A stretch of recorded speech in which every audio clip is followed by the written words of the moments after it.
अस्सलाम वालेकुम students, welcome to CS learning.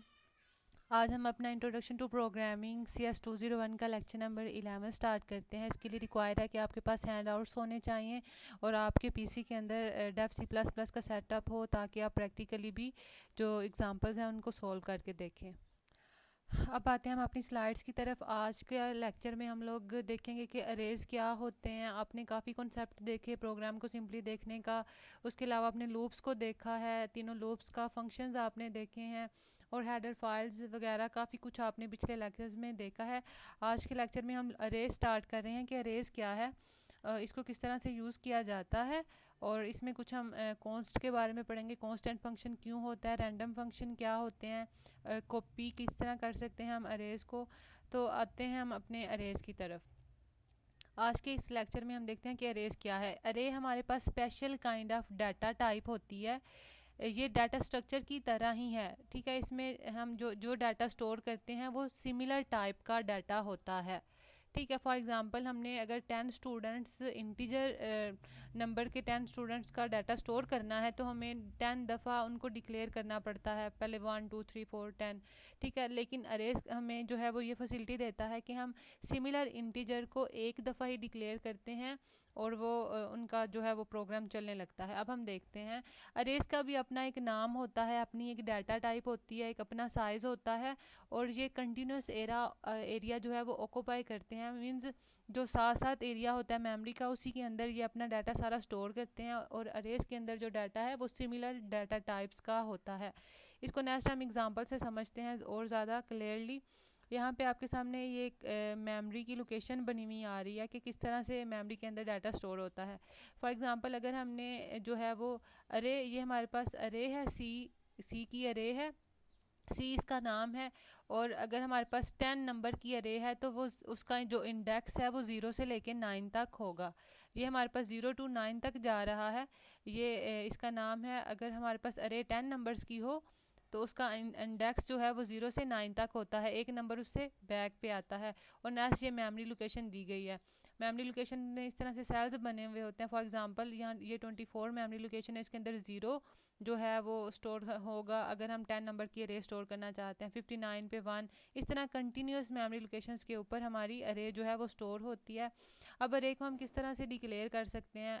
अरे भी उसी तरह से डिक्लेयर होता है जिस तरह सिंपल वेरिएबल डिक्लेयर होते हैं। इसमें अरे की टाइप होती है, अरे का नाम होता है, उसके बाद फिर हमारे पास ये जो ब्रैकेट्स हैं इनके अंदर हम नंबर ऑफ़ एलिमेंट्स लिखते हैं कि कितने नंबर हम स्टोर करना चाहते हैं। नीचे एग्जांपल दी हुई है। सबसे पहले अरे की टाइप है, फॉर एग्जांपल अरे अगर हमारे इंटीजर डाटा टाइप की है। उसके बाद अरे का नाम, अगर हम स्टूडेंट्स की एज जो है वो स्टोर करना चाहते हैं तो एज हमारा अरे का नेम है। उसके बाद इन ब्रैकेट्स के अंदर हमने 10 नंबर लिखे हुए हैं, मीन्स हम 10 स्टूडेंट्स की जो है वो एज जो है वो स्टोर करना चाहते हैं। ये जो ब्रैकेट्स होती हैं ये हमें शो करती हैं कि ये हमारे पास अरे है।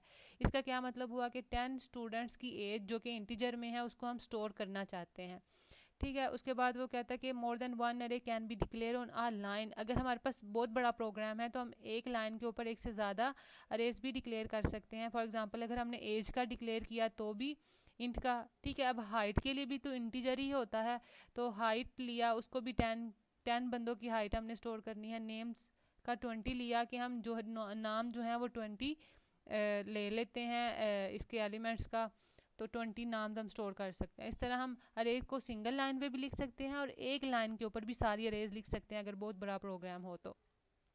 इसके अलावा हम मिक्स चीज़ें भी लिख सकते हैं, वेरिएबल्स भी, जिस तरह इंट आई और जे ये दोनों वेरिएबल हैं, और एज 10 जो है ये हमारे पास अरे है। हम इस तरह से भी लिख सकते हैं अपने प्रोग्राम को।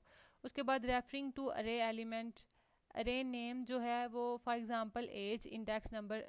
यहाँ पे उन्होंने फिर एग्जांपल दी हुई है कि अगर हमारे पास ये जो लिखा हुआ है ये इंडेक्स का नंबर होता है और एज हमारे पास ये दी हुई है, इसको हम इस तरह से लिखते हैं। नेक्स्ट आने वाली एग्जांपल से और ज़्यादा ये डिक्लेयर होता जाएगा। यहाँ पे हमारे पास ये एग्जांपल दी हुई है लूप के साथ, हमने इसको किस तरह से चलाना है अब देखें ध्यान से।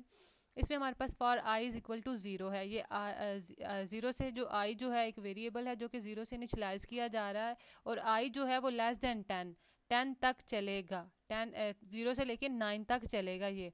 और आई प्लस प्लस मतलब ये इंक्रीमेंट करेगा एक एक नंबर का।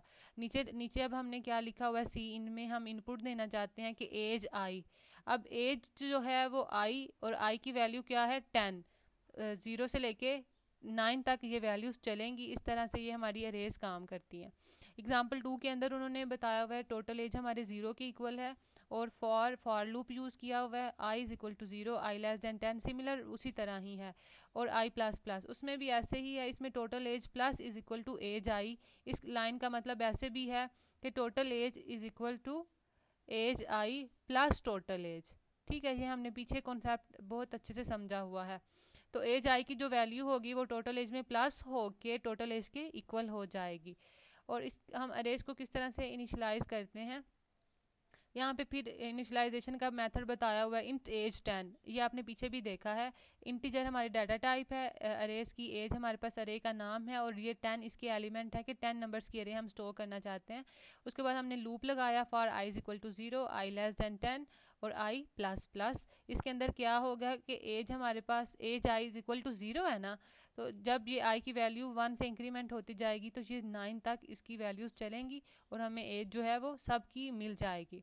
अब हम अरेज को जो है वो इस तरीके से भी इनिशलाइज कर सकते हैं, और ये इस तरीके से भी इनिशलाइज कर सकते हैं कि इंट एज 10, हमने इंट एज 10 दिया अपने डिक्लेरेशन में, और वहाँ पे हमने इक्वल कर दिया करली ब्रैकेट्स के अंदर 1 2 3 4 5 6 7 8 9 10 दफ़ा हमने ज़ीरो लगा दी, जिसका मतलब है कि हमने 10 जो है वो मेमोरी के सेल जो है वो स्टोर कर लिए अपने 10 नंबर्स की एज को स्टोर करने के लिए। ठीक है, और इस तरह से भी कर सकते हैं int age 10 is equal to एक दफ़ा ही ज़ीरो लगा दिया।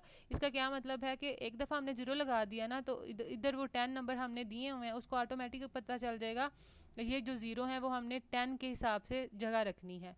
या हम इस तरह से इनिशलाइज कर सकते हैं कि हमने 10 ज़ीरो की जगह ले ली, या हम 10 को इक्वल कर देते हैं ज़ीरो के, वो ऑटोमेटिकली 10 की जगह ले लेगा।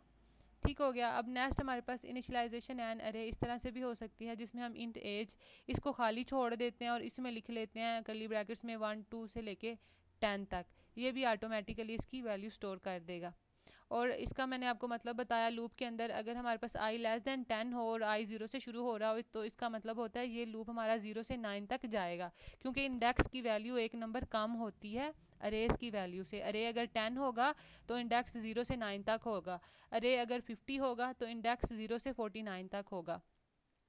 अब नेक्स्ट इसकी ये एग्जांपल दी हुई है, इस प्रोग्राम को आपने जो है वो अपने कंपाइलर पे चला के देखना। इसमें हैश इंक्लूड आयो स्ट्रीम, ये आपने पढ़ा हुआ है ये क्या चीज़ें हैं, हेडर फाइल, उसके बाद मेन फंक्शन है। इसमें हमने इंट सी 100, सी जो है अरे का नाम है इंटीजर में, और 100 इसकी जो अरे के एलिमेंट्स हमने लिए हुए कि हम 100 जो है वो अरे का स्टोर करना चाहते हैं। अब इसके अंदर क्या होगा, इसमें हमारे पास इंट जी हमने नीचे डिक्लेयर भी तो करना है, और आई 0 के इक्वल कर दिया। यहाँ पे हमने डू वाइल लूप को यूज़ करना है, आप कोई सा भी लूप यूज़ कर सकते हो। डू लूप यूज़ किया जिसमें सी एन जो है वो सी इन जो है इनपुट दिया जी का, और नीचे हमने बोला हुआ है कि if G not equal to -1 C I is equal to G, कि अगर इस प्रोग्राम में उन्होंने हमें बताया हुआ है कि हमने ऐसा प्रोग्राम लिखना है जिसके अंदर जो हमारा लूप जो है वो 0 से लेके 100 तक चले, और तब हमारा लूप ना चले जब जब भी यूज़र -1 की वैल्यू एंटर करे तो लूप हमारा बंद हो जाए। तो हम यहाँ लगा रहे हैं if G not equal to -1, अगर वो -1 के इक्वल नहीं होता तो नीचे C I is equal to G ये लूप चलता रहे।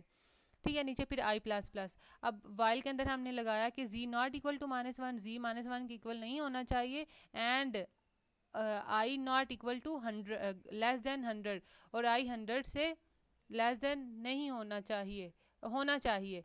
ठीक है, लूप तब तक चलेगा। यहाँ पे हमने कंडीशन लगा दी कि जी जो है वो -1 के इक्वल ना हो तब तक ये लूप चले, बंद हो जाए और 100 तक वैल्यू हो। अब इस प्रोग्राम के अंदर दो कंडीशन में ही लूप हमारा रुक सकता है, जब हम -1 एंटर करें या हम 100 से ऊपर वैल्यूज़ एंटर करें तो हमारा जो प्रोग्राम है वो बंद हो जाएगा। इस प्रोग्राम को आपने अपने हाथों से देखना है। नेक्स्ट आने वाले प्रोग्राम को मैं आपको करके दिखाती हूँ। अच्छा, कॉपिंग अरे। अब अरेज को किस तरह से कॉपी किया जा सकता है, ऑफ कोर्स किया जा सकता है कि किस तरह से उनकी डाटा टाइप जो है वो सेम होनी चाहिए और साइज़ भी सेम होना चाहिए। उसी सूरत में हम लोग जो है वो कॉपी कर सकते हैं अरेज की। नाम चाहे डिफरेंट हो जाए लेकिन डाटा टाइप सेम होनी चाहिए और साइज़ सेम होनी चाहिए, ये दो कंडीशंस हैं कॉपी करने की। नीचे इन्होंने एग्जांपल दी हुई है, इंट ए 10 और इंट b 10। इसमें a और b नाम डिफरेंट है लेकिन टाइप भी सेम है और साइज़ भी सेम है, तो इनको हम कॉपी कर सकते हैं इस तरह से।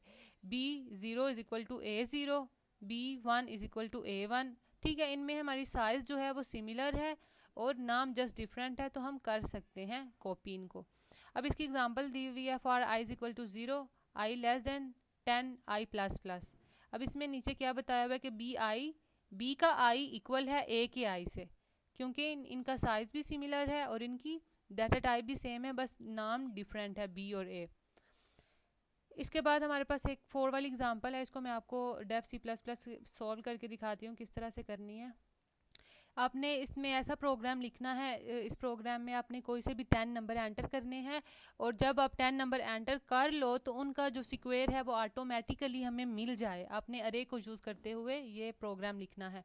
अब किस तरह से hash include iostream using namespace std के मेन फंक्शन के बाद हम लोग इंट a 10 मीन्स हमने इन डाटा टाइप ए हमारे पास जो है वो अरे का नाम है और 10 नंबर्स की हमने बना ली अरे। उसके बाद इंट सम ऑफ स्क्वायर एक हमने वेरिएबल लिया जिसको 0 से जो है वो इनिशलाइज कर दिया और int i is equal to 0 ये हमने अपने लूप के लिए लिया है।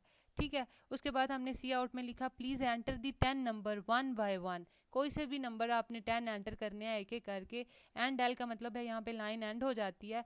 फिर फॉर लूप हमने चलाना है कि आई जो है वो 0 के इक्वल है और आई की वैल्यू 10 से लेस देन होनी चाहिए और आई प्लस प्लस हो। उसके बाद सी इन में हमने लिखा ए जो है वो आई के इक्वल है और आई की वैल्यू 10 है जो 0 से 9 तक चलेगी, ऊपर लूप में हमने बता दिया। ठीक है, अब हमने यहाँ पे सम फाइंड करने का, स्क्वायर का फाइंड कैलकुलेट करने का यहाँ पे लूप चलाना है। For I is equal to 0, I less than 10 और आई प्लस प्लस। ऊपर वाला हमने यूज़र से एंटर कराने के लिए लूप चलाया था, नीचे वाला हमने स्क्वायर फाइंड करने के लिए लूप चलाना है और यहाँ पे नीचे हमने फार्मूला लिख देना है इस स्क्वायर का कि सम ऑफ स्क्वायर, ये वेरिएबल हमने ऊपर डिक्लेयर किया हुआ है, इक्वल हो sum of square plus A I multiply A I के, कि जो भी यूज़र एंटर करे वो आपस में मल्टीप्लाई होके वो सम ऑफ स्क्वायर में प्लस हो जाए और लास्ट में हमें आउटपुट मिल जाए दी सम ऑफ स्क्वायर इज़, ये एज इट प्रिंट होगा क्योंकि ये डबल कोटेशन में है और सम ऑफ स्क्वायर में सम ऑफ स्क्वायर की वैल्यू और एंड एल में लाइन एंड हो जाएगी। अब इसको मैं कंपाइल करती हूँ, अगर तो कोई एरर हुआ तो हमें मिल जाएगा, कोई एरर नहीं है तो इसमें हमने नंबर जो हैं वो 1 बाय 1 करके एंटर करने हैं। 1 2 3 4 5 6 7 8 9 और 10। अब मैं एंटर प्रेस करूँगी तो इसने हमें सम ऑफ स्क्वायर इज 385 करके दे दिया है। ठीक है, अब नेक्स्ट जो प्रोग्राम है वो उसमें हमने लूप को यूज़ करते हुए लीनियर सर्च करनी है। अब हमने ये प्रोग्राम किस तरह से लिखना है, इसमें हमें कहा हुआ है कि आप कोई से भी नंबर दें एंटर, इसमें तो हमें 100 का कहा हुआ है कि 100 नंबर जो है वो आप अरे के अंदर स्टोर कराएं और यूज़र जो है वो अगर 100 से ज़्यादा नंबर एंटर कोई नंबर एंटर करेगा तो फ़ौरन से शो हो जाए कि आपने जो नंबर एंटर किया वो लिस्ट में नहीं है। अगर 100 से कम जो एंटर करेगा तो वो फ़ौरन से उसको लिस्ट में मिल जाएगा क्योंकि हमने लूप ही 100 का लिया हुआ है।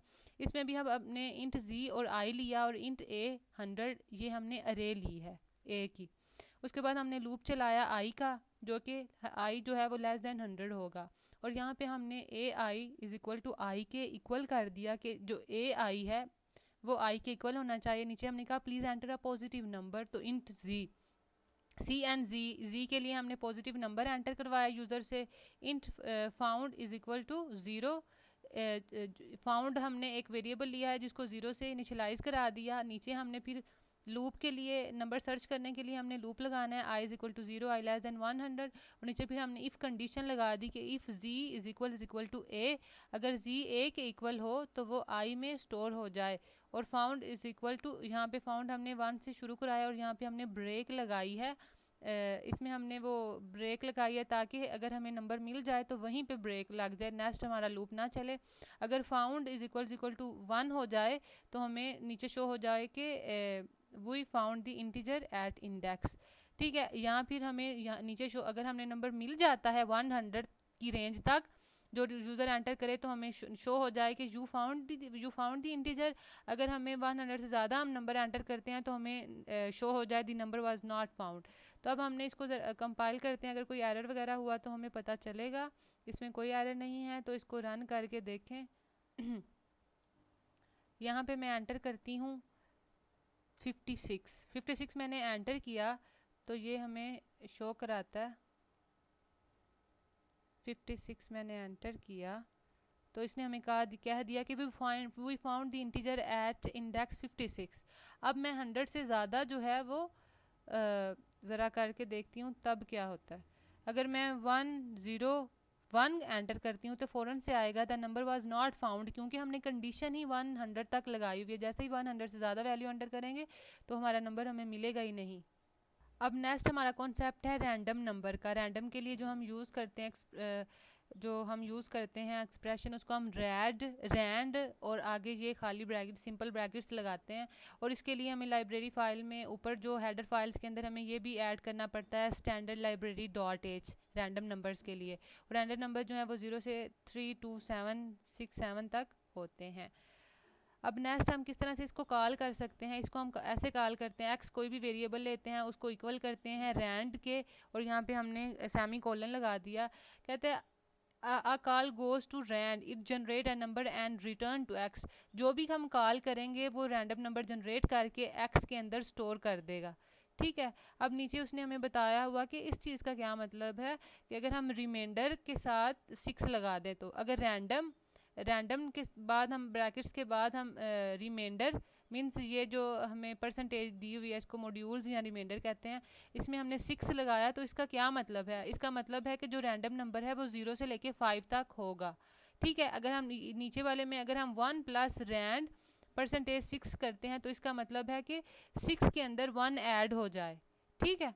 अब नेक्स्ट हम देखते हैं कि ये एग्जांपल दी हुई है फेयर डाई की, कि अगर हम डाई को जो है वो 10/100 मिलियन टाइम रोल करते हैं तो एवरेज नंबर जो है वो 1s के इक्वल हैं, 2s के इक्वल हैं या 3 के इक्वल हमें मिलते हैं। तो इसमें दो ही पॉसिबिलिटी हैं, या तो डाई ये डाई की एग्जांपल है फेयर डाई की, और ये कॉइन की एग्जांपल है। कॉइन मींस आप टॉस करते हो किसी कॉइन को, हवा में उछालते हो, या तो वो उसके दो ही साइड होती हैं, या 0 होगा या 1 होगा।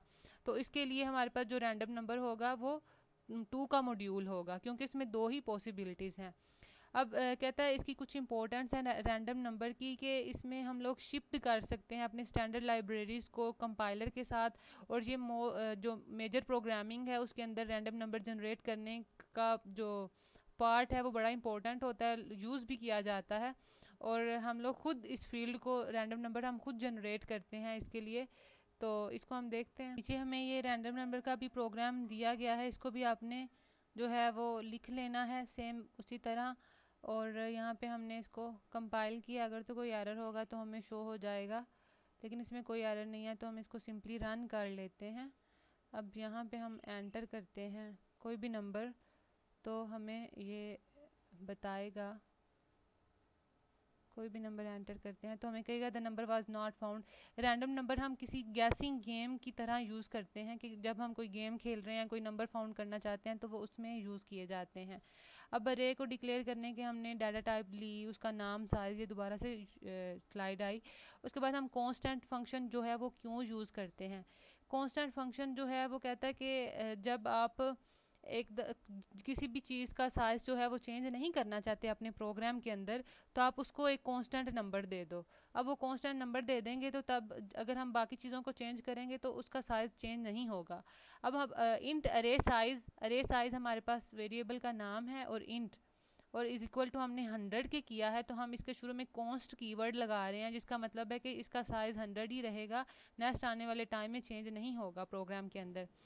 अरे साइज हमारे पास एक आइडेंटिफायर है और वो 100 के इक्वल है, और इसको हमने कांस्टेंट फंक्शंस के साथ लिख दिया है। इसका मतलब है कि इसकी वैल्यू कभी भी चेंज नहीं होगी। अक्सर प्रोग्राम में ये होता है कि हम एक चीज़ को बार बार यूज़ कर रहे हैं, और हम जब एक चीज़ को चेंज करते हैं तो सारी उसकी चीज़ें चेंज हो जाती हैं।